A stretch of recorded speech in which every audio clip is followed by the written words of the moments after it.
sewing machine in front of me because we know what's happening today. It is month of thrift flips. That's probably dangerous. Oh my gosh, this table will not let me push this thing. Ugh. So today we are thrift flipping because it is round 2 of this amazing month of thrift flips, which will all be dropped for sale. Every single piece, last episode, this episode, all the rest of them will be dropped July 15th, time to be determined, on my website, welllovedclothing.com. Oh gosh, I love thrift flips so much. They're just the cutest way to keep your closet the most sustainable. You're not even putting new items into circulation, you're just using stuff that you already have. I have a lot of fun pieces today, so let's just get started.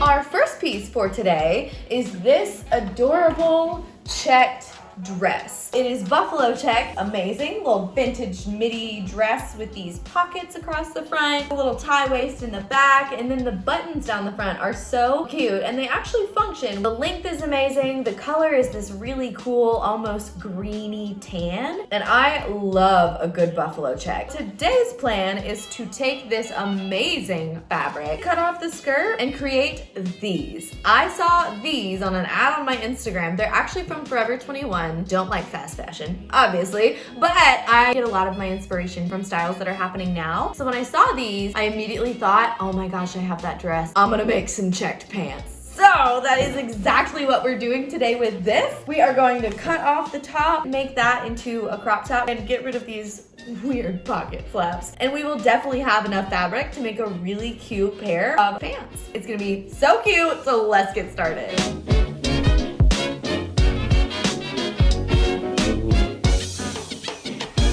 For once, we are starting not pinning something, so I started by taking out the seams that I had sewn in this dress before to make it fit me a little better so that I can cut off the bottom skirt and it'll be a straight line all the way across. Once I have those seams cut, I am cutting all the way across this skirt, which was so difficult with these pleats. But we made it and became better people from it, which meant we could make our pants now. I'm laying my fabric completely flat and folding in the middle so we'll have 2 equal legs on either side. And I want that side seam of the skirt to be my side seam of my pants. I'm horrible and would rather sew with a piece of clothing that I own instead of a pattern, and so I brought these pants down from my closet because I liked how they fit, and they have the proper crotch length for the elastic waist, so I'm giving it about an inch seam allowance just to allow some wiggle room, cutting down the crotch with the proper depth and then all the way down the side. I did add a few inches to these pants rather than the straight leg because I want them to be wide leg. Then I unfold both pieces and put them outside to outside so I can sew them together and make some pants. Our first seam is going to be the 2 crotch seams at the top, motioned here. I'm using just a regular straight stitch and stitching around the front and then the back. Oh, this is the best part because they start to look like pants. Now I need to sew all the way down the insides of the legs so that we can make a proper pair of pants, which is actually a lot more difficult than you'd think it would be because the hem sometimes doesn't match up and you have to make sure that the crotch matches in the center. And so I pin from the inside all the way to the outside of the leg on both sides and start sewing at the crotch first to the hem. Starting at the crotch is going to ensure that that matches up because the hem can be fixed by hemming the pants if need be. Luckily, these pants were amazing and did not need any hemming and matched up so perfectly, which honestly never happens for me, so praises for that. Once I finished one leg, I went back and did the other leg starting at the crotch again. Finished off my seams by folding the 2 open pieces out and sewing them down with 2 double stitches. And the pants are basically complete, except for a waistband, of course, but the pants are complete. We always do elastic waistbands around here, so I wanted to switch it up a little bit, and I had a good bit of extra fabric, so I thought how cute to make a little drawstring waistband. So I started by cutting down all of my extra strips of fabric, and then I realized that would be a lot of work, and I actually had some skinnier pieces that would work so perfectly for this drawstring. So I laid all of those flat to just make sure that they were the same length and width. I decided to sew 2 together instead of folding them in half because I don't think I could sew something that skinny. I sewed down both sides and then across the top in a sort of angled pattern, so it made like a cute little ribbon looking thing, and then flip them inside out with my little loop hook, I think is what it's called, which took so much work and so long. I underestimated how difficult it would be to pull all of that fabric through something so skinny. I forgot it got pretty aggressive for a second. After completing the first one, I went back and sewed the other 2 pieces together to make another side of the drawstring, and that one actually took maybe 2 seconds to flip through, so I don't know what happened happened on the first one, but I screwed it up and the second one was way easier. Though they are not all elastic, I did want some elastic in the back. It just makes it more comfortable so your drawstring doesn't cut into you when you sit down like mine does. So I pinned either little fabric tube to one side of maybe 8 inches worth of elastic to go across the back of the pants. And then sewed those down with an X stitch and double stitching across so it stays put. Now that the waistband is complete, I need to make a casing on the actual pants so that the waistband will stay in place, which means we are getting our zigzag stitch on, people. This zigzag stitch is going to keep our edges from fraying and give us a nice finished hem for the casing. After finishing that edge, I'm going back with my waistband and seeing how thick it is so I know where to fold over and pin. The waistband is about a 1/2 inch thick, and so I'm going to give myself 3/4 inch so it has a little bit of wiggle room in there. Flipping my pants inside out because that's how we sew things, and then pinning all the way around that waistband to make the case. Before sewing down the casing, I wanted to sew 2 buttonholes in about 2 inches from the very front of the pants to give something that the drawstring can come through that won't pull and wear over time, but will really keep it stable and make it look very cute. So here I'm using a buttonhole foot with about a 1/2 inch button so that drawstring will come through, and creating my openings on the front of the pants. With the buttonholes done, I can finish the casing on the pants by stitching 1 straight stitch all the way around the outside. And now is the time for pushing that drawstring all the way through the casing we just made. I'm using a safety pin and poking it through one side of the drawstring and then putting that through one side of the buttonhole and pulling it all the way around the pants. The safety pin's just going to give us a nice grip to hold on to as we push it through the pants. And once we see the light at the end of the tunnel and pull that drawstring all the way through, we are making sure that elastic is sitting flat on the back of the pants so it doesn't show at some point. And we are done with the pants and halfway done with this whole set. Oh my gosh, so the pants are 100% done and I love them. They turned out so perfect. Now I am going to just change the top because it's a really easy taking it in and hemming the bottom. Let's finish this 2-piece. First step is to cut off these weird pocket flaps to no pockets, which leaves us with the exact shirt length that I need for this to be an adorable crop. Once I have that and the old waistband cut off, I am taking out the side ties because those are attached inside of the shirt. So I'm just taking my seam ripper and ripping about 1 inch up, just as wide as the strips were, and removing the side tie on both sides. And now we get that trusty armpit shot where I have to take in the sides of this shirt. So I'm pinning where I want it to hit and then laying it flat and switching the pins from the outside to the inside, making sure it is buttoned up before I sew it because it'll sew wonky if it's not. And I had to seam rip a couple of more seams that I had made a while ago to make it fit me better so that we can actually take it in well. I pinned it all the way down the sides and then took it to my sewing machine to make it fit. After cutting off the excess fabric that was left after I had taken it in, I did a zigzag stitch to finish off that edge nicely so we wouldn't have frayed edges inside the shirt. I also zigzag stitched the lower hem so we could then stitch it all the way around after folding it one time to make that hem. I folded it about 1/8 inch because I didn't want a chunky hem on it, and holy cow, it is done!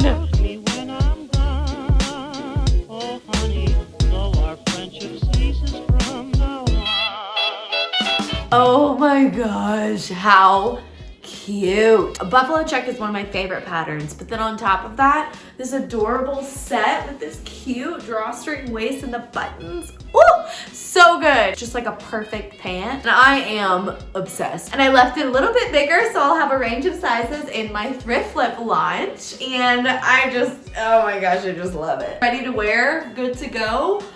So cute. Okay, get ready. This next one, I'm not really sure why I'm deciding to do this, but I am. So it is a scarf. This adorable scarf in this amazing ochre color. Cute little fringes and this awesome bleach pattern down the front. Which ties perfectly into all of the bleach dye things that I did last week. But it's just a really cool scarf, so I don't really have much more to say about that. But I'm a small scarf girl, not really a large scarf girl. But I am in love with this fabric. It is beautiful. So we are gonna see what we can do with it and go after this kind of look. So I'm loving the simplicity of it, but the puffy sleeve, of course. I feel like I make puffy sleeves on a thrift flip every single time that I do one. They're just so cute and relatively easy to accomplish. And I want the fabric to speak for itself, so I'm really going for a simple style with just statement sleeves and rocking this thing out. I am terrified and really excited to get into this one. Not really sure where I'm gonna start, but I have an idea of where I wanna finish, so we're just gonna try and get there. Yeah, let's do it. First step to this flip is going to be figuring out which way I need to fold my fabric so that I have enough to do the sleeve and the front and back of the bodice. So I'm just wrapping it around myself to make sure I have enough fabric overall. Once I have it figured out, I am folding it over where I want to cut it down the center. So I'm going to use half of it for the sleeve and the other half for the bodice of it. And then I am cutting it in half again because one's going to be the front piece and one is going to be the back. Sadly, I will not be using the fringes on this cute scarf, and so I'm chopping those off to make sure my fabric is flat. And now begins the fun part of measuring everything so that we have 2 equal pieces for the front and back of the bodice. So I'm starting by measuring out 13 inches up and 10 inches across to make that square neckline, and connecting up my lines to make a 13 by 10 inch rectangle. After I have this rectangle created, I need to make a little triangle section where the armholes are going to go. So I'm measuring 5 inches across the top and 8 inches across the side and marking that, and then connecting those two to make a diagonal line cutting off the armpit triangle. Now that my beautiful homemade stencil is done, I am cutting off all of the excess fabric, laying it on top of my other piece of the fabric that's going to be the other side of the front bodice. Since it's a tie front, I'm basically making like 2 pieces of a short jacket. This side is much easier because all I'm doing is laying the piece that I already cut from the other side down on top of this fabric and then cutting around that exact piece. To create the back, I am taking the other quarter, cutting off the fringe, sadly again, and folding it in half to make one cohesive piece that's going to go all the way across the back, laying my other piece from the front on top of it and cutting that. So now I have my main shirt pieces. All my real sewing ladies out there are gonna freak out because I am actually lining my neckline for the first time ever in one of these videos. We're gonna go really professional with this. So to make the lining for the neckline, to ensure that it lays flat and looks very clean, I am cutting a 1-inch strip from the excess fabric and top stitching that all the way across the top of the back of the shirt, with front sides facing each other. This next part would be so difficult without an iron of some sort, and so I don't have an iron right now because it's at my studio, and so I used my straightener, which actually worked really well. So I folded about 1/8 of an inch in and ironed that flat, as you can see here. Folded it over again, ironed that flat so that I can sew the lining. I'm stitching this section about 1 inch of the way down from the seam where the 1/8 of an inch will fold over to really encase all of the hems and make a really good lined shirt. I'm going to repeat that same process for the front, but it's a little more difficult because we have to get those ties in there. So to begin, I am using the excess fabric again to make the 1-inch lining that's going to go across the top and down the front to encase the tie. I'm cutting those 2 strips that'll go down the center and then cutting the 2 top inch pieces at an angle on the side to encase the armhole too. But before I can do any of the ironing and sewing for these, I have to make the ties because they're going to be sewn into those seams. I am using more excess fabric and cutting about 1 inch thick so I can fold those over and make 6 different tubes that are going to end up being my little drawstring ties in the front. Once they're all cut out, I am folding them down and sewing down one side to make a tube, which we're going to flip inside out just like we did our first drawstrings,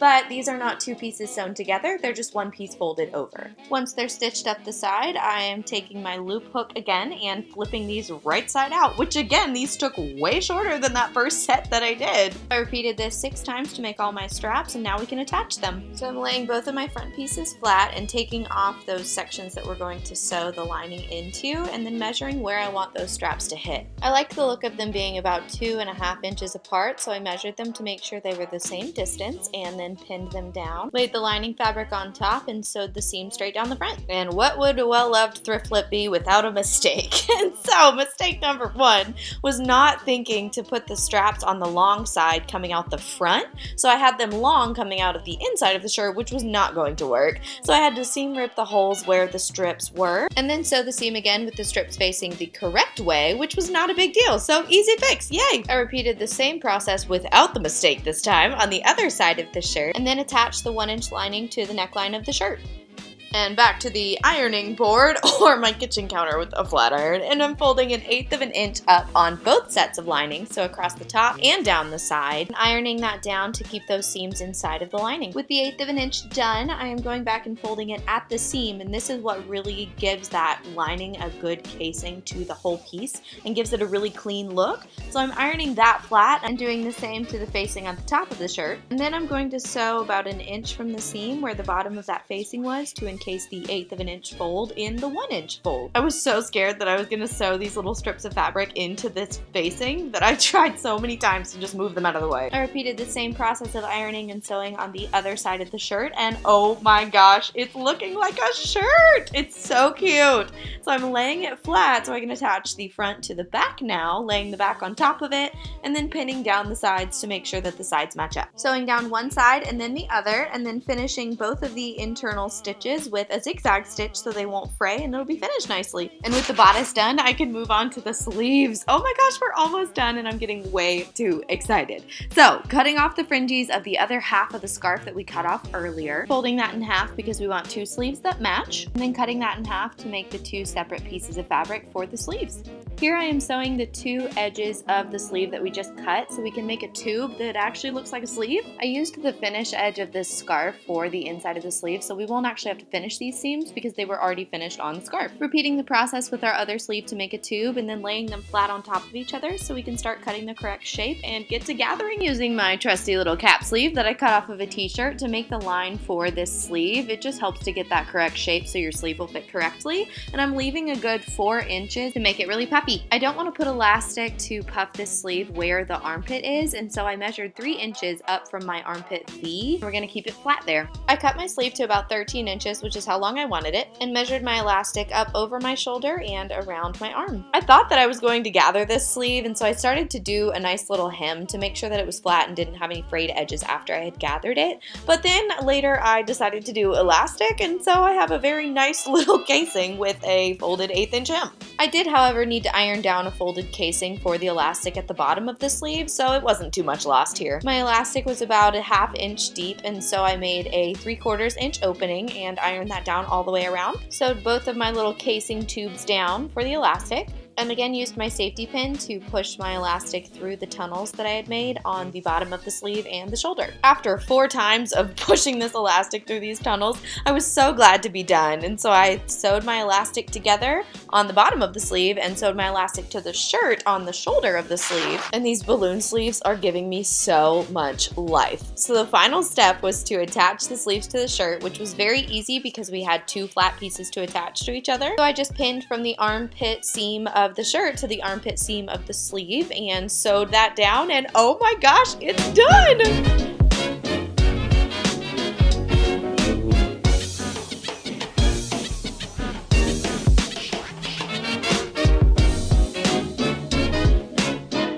I have no words. No stinking words. Oh goodness, I did not expect this to turn out this good, but of course I am so happy that it did. Perfect puffy shirt, and I didn't want to put in a zip or buttons, and so I thought how cute to do that funky little tie front thing. Obsessed. I am in love and obsessed. Holy cow. From a scarf? Can you believe that this came from a scarf? I cannot.